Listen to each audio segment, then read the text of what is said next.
Welcome to the MOOC lecture series, Global Inequalities. According to 2022 report, it shows that 10% of the global populations currently takes 52% of global income. So the richest 10% of the global population takes 52% of the global income. World Inequality Report 2022. Another way, if we could see, the poorest 50% of the global population share just 8.5% of global income. Hardon and Sacklin in 2022 published that report. So if we could see, it is just the economic inequality, but here I am going to discuss about the human resource inequality, geographical inequality, and other inequalities as well as. So first, there is a need of inequality. It's basically to learn the inequality, to bridge the gap between have and have-nots. There are large number of people having much resources in their hands, and another side, large number of population, those are having having very less resources of the world resources. So that gap has to be filled up. So if we could see in a balance, there is one side, there is one person sitting with thousands dollars, and one side there is lakhs of people sitting without a penny. So this situation needs to be changed enough, and this is basically the defined inequalities in the global periphery. The unfair, unequal distribution of resources is in any society is the global inequality. It refers to this unequal distribution of resources globally among nations. There are inequalities within nations, outside nations, between nations, among the nations. When we are talking about global inequality, it basically refers the inequality among the nations, between the nations. It can be discussed this topic in two ways: measurement of development and from different theoretical positions.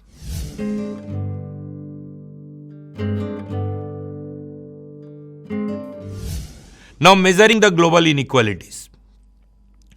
Global inequalities can be discussed in relation to difference in social, economical measurement and development. Example of global inequality would be differences in these measures between developing and underdeveloping countries. An industrialized or developed nation has a more developed economy and technology infrastructure than other countries. A developing country is country which has less developed industrial base.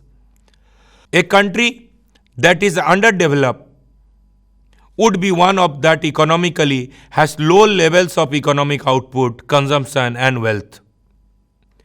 Socially underdevelopment refers to low average level of literacy, low educational opportunities, low access to basic resources, basic services such as clean water, electricity, etc.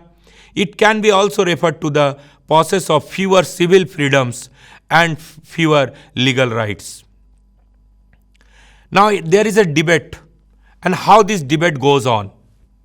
Global stratification refers to unequal distribution of wealth, power, prestige, resources and influence. Global inequality is a result of this satisfaction. Worldwide, there is an unequal distribution of resources among countries, creating not just global inequality but a hierarchy of countries. As a result, citizens of different countries experience different living standards, health outcomes, and life chances. At the same time, industrialized countries have greater amount of wealth than less industrialized countries. When the sociologists explore global inequality, they are integrated by structural matters. They are also intrigued by questions of such as how did wealth become concentrated in hands of few? Number two, how are inequalities played out within between countries? How does this affect of opportunities of individuals in proper or less in developed countries?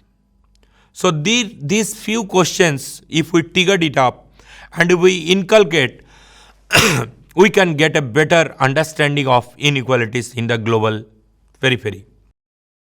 Now, reaching to this period, we have to understand the colonialism and global inequality.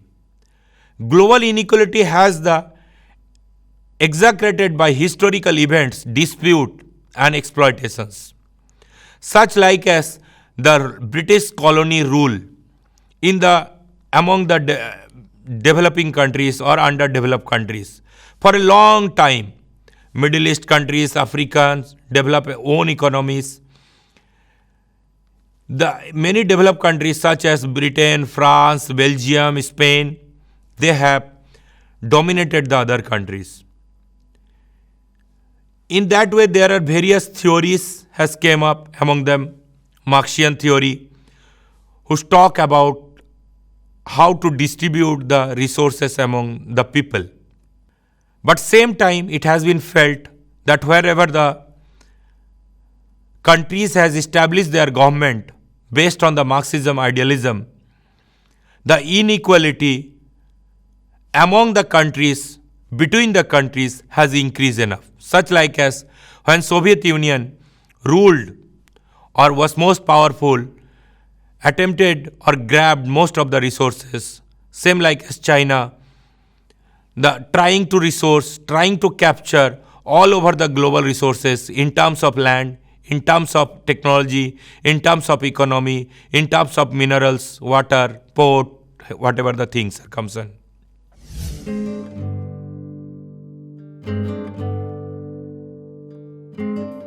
Now, the causes of global inequalities. There are political goals, such like as Britain once upon a time has thought that they have to rule all over the world.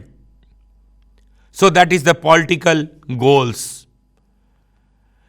The various developed countries, America, Russia, they feel they have the power to dominate the underdeveloped countries or developing countries. These are the political goals.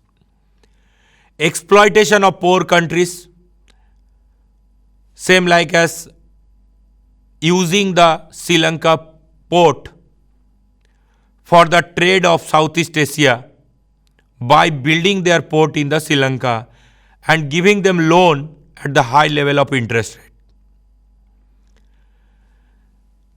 Taking the resources from India, such like as cotton from India and Bangladesh, and exporting the garment from Britain or America to our India and Bangladesh, such small countries. So these are the exploitation of poor countries. Tax avoidance. The international tax periphery don't want to pay the tax at the underdeveloped country and want to inculcate or want to take off all the resources. Lack of education, one of the reason.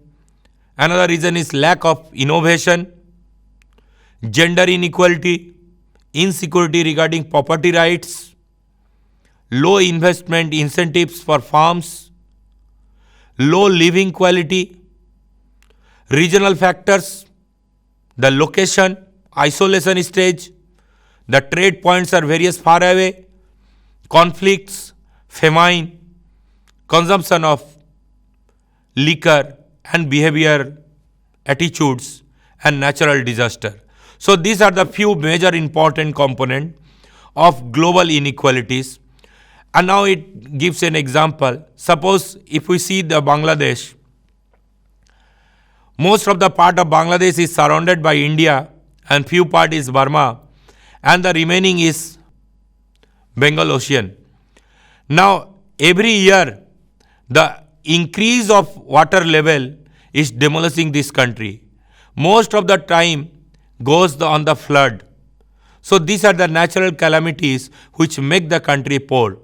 India has also southern part of India, various tsunami or various flood, natural disaster comes under and goes this way. So this is the basic structure of inequality and causes of inequality, which is basically taken a globalized form in the time of globalization era.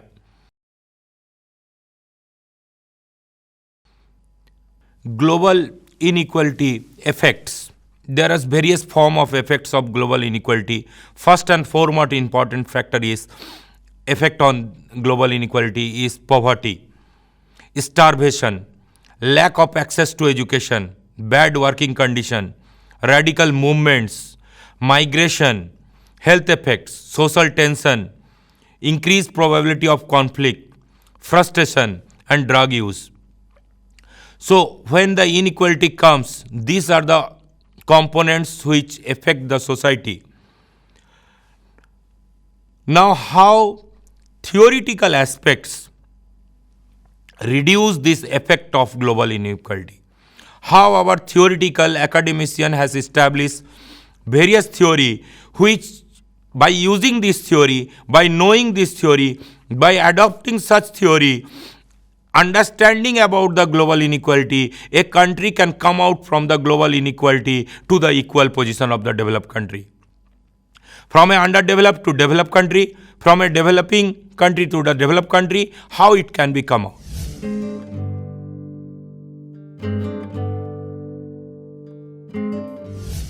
So there is four important theories are there. So important theory on this, modernization theory and global inequality. In the terms of modernization, using the technology in case of education, in case of industry, in case of health infrastructure, how you are using the modernized techniques for your day-to-day activity, this is the one of the important component of reducing global inequality.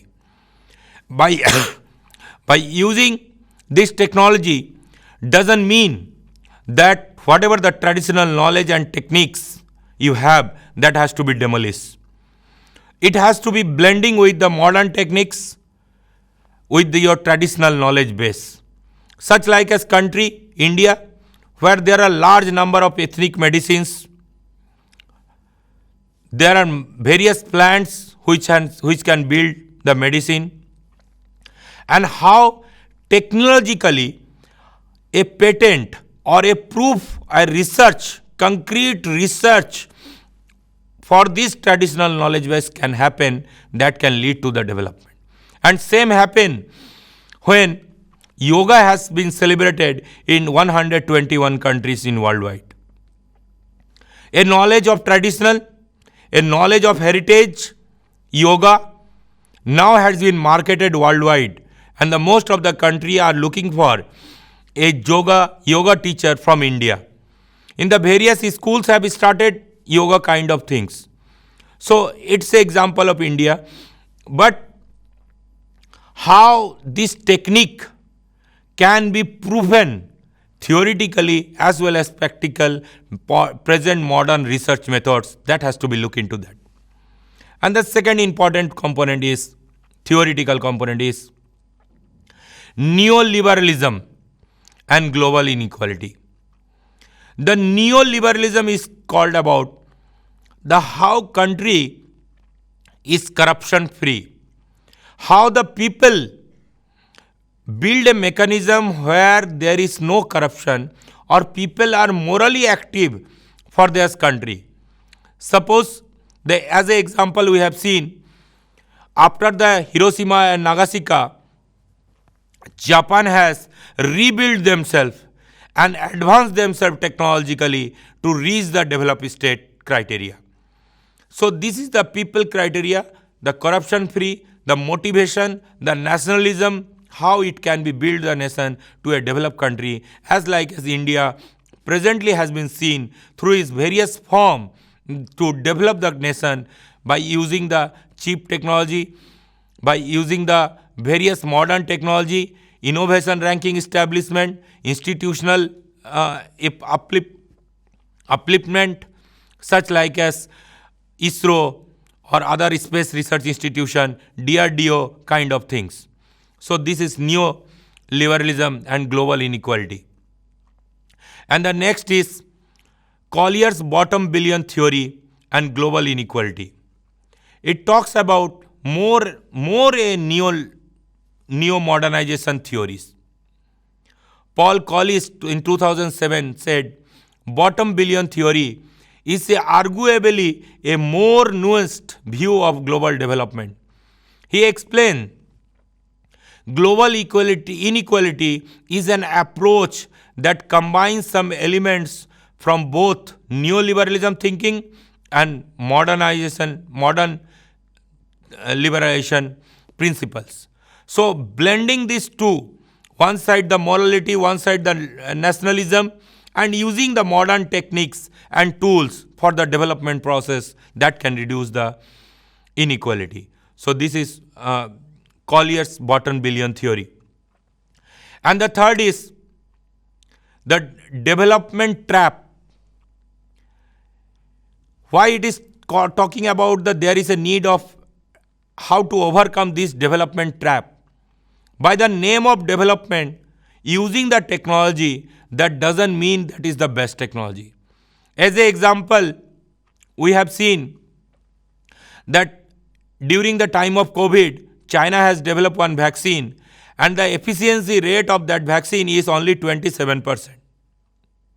Whereas India has developed a vaccine, Covishield, that rate of efficiency is 70%, more than 70%. And World Health Organization has taken very less time to give approval to China's vaccine and took long time to give approval to India's vaccine. Why? Because China is one of the developed country. WHO felt that a developed country is making some vaccine. That means it's really good. But they have tested again and again India's vaccine. But now it has been proof that whatever the India has developed, that vaccine is more powerful, has a more efficacy than China's vaccine.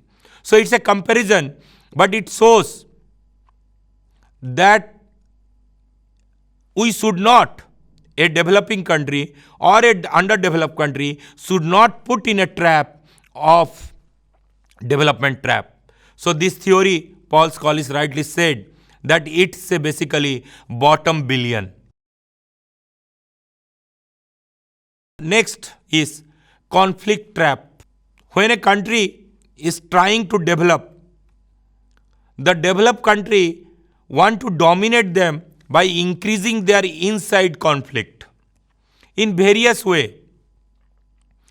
If suppose there is a two ethnic group staying in a country, one developed country support to one ethnic group for the conflict. And when the conflict came, we earlier said this is the one of the major cause of non-developed or underdeveloped country. There is a natural resource trap. The technologies has been built or prepared in such a way that which resources are available to the developed country. And the underdeveloping country or underdeveloped countries, the resources available are not used for the better technology. So this is also a developing country, underdeveloped country feels that this natural resource is not available. That's why our country is not developing. But the thing is technology. Whatever the resources a underdeveloped and developing country is having, that has to be inculcated in such a way that the technology can support that resources available to that country for the development prospect. So the natural resource trap leads to conflict. A corrupt government exploit these four for their own benefit. So can a result Dutch disease or inflated disease? So we have to overcome such things. In addition to that, there are 2-3 more important part of this inequalities theory. That is landlocked with bad neighbors. When a country is situated, surrounded by all the other country and bad neighbors, You cannot change your neighbor. But if it is a bad neighbor, then you have to suffer a lot for the development prospect, for the migration, for the export, for the import, for the resource. Because in the globalized era, a alone country has to build a network with other countries, then only development can process. So how to overcome that situation? And last but not least, that is bad governance. If a country has established a very good rule and law and governance is very poor, then the development process can be hampered. So these are the things which need to be overcome to out-trap or go beyond the trap of underdeveloped to the developing and developed countries.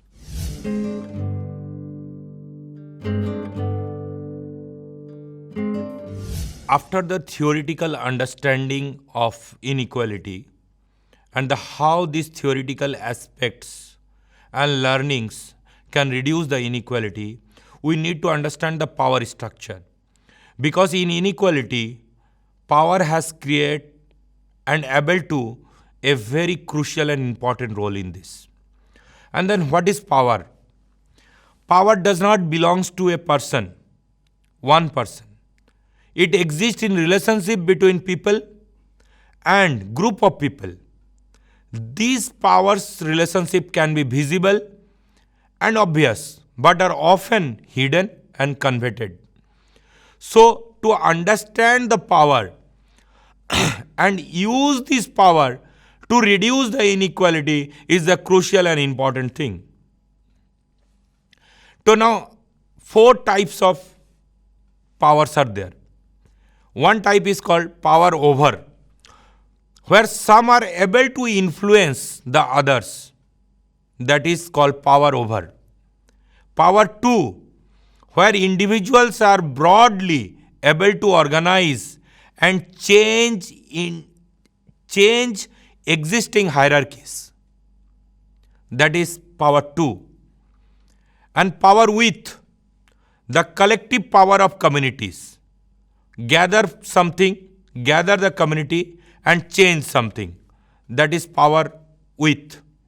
And power within, the individual capacity to exercise a power. So if we could see the examples in the Russia, Vladimir Putin, now he himself shows that he has a power within him, and that boldness attract our power centers, other power centers to him, and he build a large power. At presently also is seen in the case of Government of India, Prime Minister Modi is also forming a group of powerful people surrounding him to form a powerful nation, to reduce the global inequality among the countries. So these are examples, but we need to understand more deeply on the economics and inequality.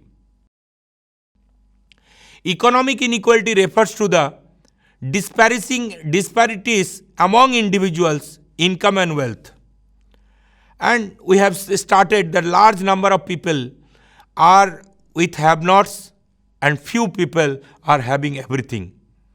Now this start with income inequality. Now income inequality, pay inequality and wealth inequality. The how much he is earning per month or what is his stock, saving, exchange, these are income inequality. And pay inequality in terms of pay in difference their income for employment only, for education, for health purposes, how much they are able to pay. And wealth inequality, wealth refers to the total amount of assets of an individual or household is having. That is wealth. Now we understand the power, the economic. Now we have to take in consideration the ecology and inequality. Inequality increases the need of environmentally harmful and socially unnecessary economic growth. Suppose there is a need of urgent industry or growth of road construction. But we could see that to build the road, to construct the road, to build the industry or infrastructure, large number of plants has been cut off. So one way for the development, if we are not considering the ecology, then one way we will be having equipped with industry or road, but another way we have to put a plant to produce oxygen. So this way the ecological balance to reduce the inequality is important and crucial part.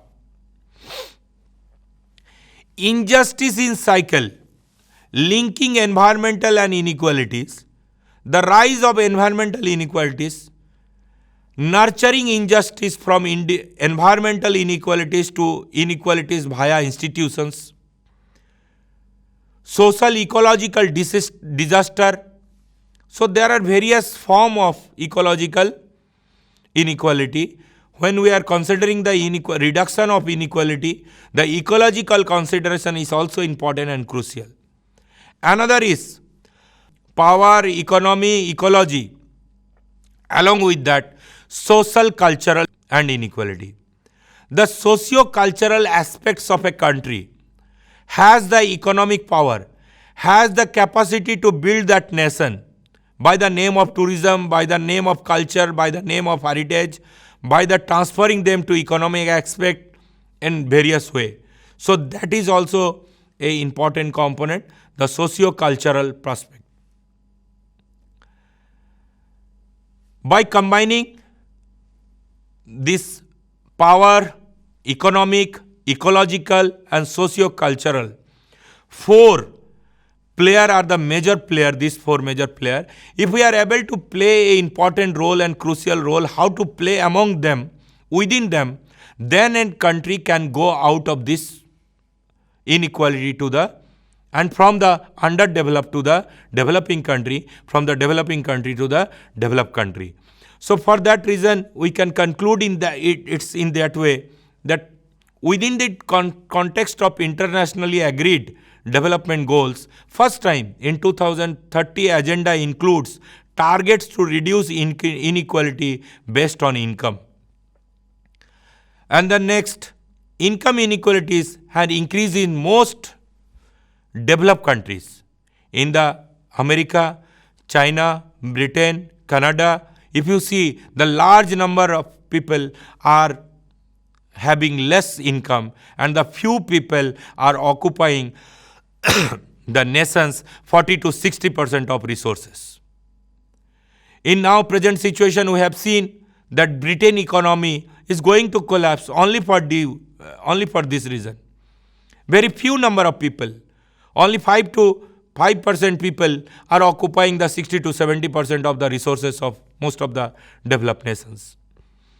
Another important thing is growing inequalities is not a universal trend. The Gini coefficient of income inequality has declined in the most of the countries of Latin America, Caribbean and several African and Asian countries over the last 2 decades. Despite progress in some countries, income and wealth are increasingly concentrated at the top. The share income going to the richest 1% of the global population increase in 46 out of 57 countries and areas with that from 1990 to 2022. Meanwhile, the bottom 40% earned less and 25% income in all 92 countries with data of United Nations 2019 published. While economic inequality has grown within many countries, inequalities among its declining relatively terms. Strong economic growth in China emerged as a powerful nation, declining the economy of surrounding countries of such like as Nepal, Bangladesh, Myanmar, Taiwan, Japan, trying to dominate all the small countries for their economic dominance stability. So these are few things. If the world economic balance, inequality reduce, then there will be peaceful without any conflict. If there is a power distribution are very high, the nations are very rich, they will try to dominate the other developed, underdeveloped and developing countries. So there is a need to balance, and these are the policies. Again, I repeat, these four: power, ecology, economy and social cultural. If we are able to play and balance with this, then the overall development and inequality can be reduced and overcome. Thank you.